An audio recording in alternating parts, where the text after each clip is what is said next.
আসসালামু আলাইকুম ইয়ালাল কবর। এ হচ্ছে চট্টগ্রাম জিসির খাজা গরু বিল্লাসের কবরস্থান।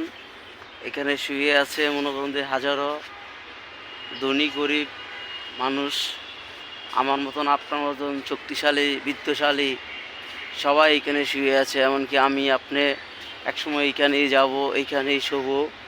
যত শক্তি দেখায়, যত শক্তির অহংকার করি, এই শক্তির কোনো দাম নাই পৃথিবীতে। যাইতে হবে আল্লাহর কাছেই, ঘুমাইতে হবে শেষ ঘুমানো এইখানে। কিসের এত বাহাদুরি? 60 বছরের জিন্দিগি, নবী আমার ছিল 63 বছর জিন্দিগি। কিসের আমরা এত বাহাদুরি অহংকার করব?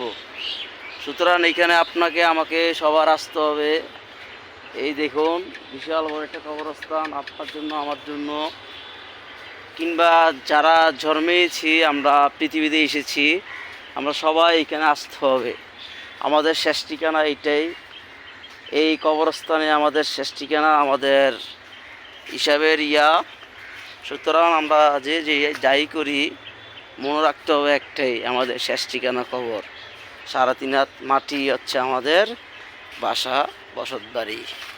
সুতরাং যে যাই করুন হিসাব একটু চিন্তা ভাবনা করে করার চিন্তা ভাবনা করবেন। আল্লাহ হাফেজ। আসসালামু আলাইকুম রহমতুল্লাহি ওয়া বারাকাতুহু।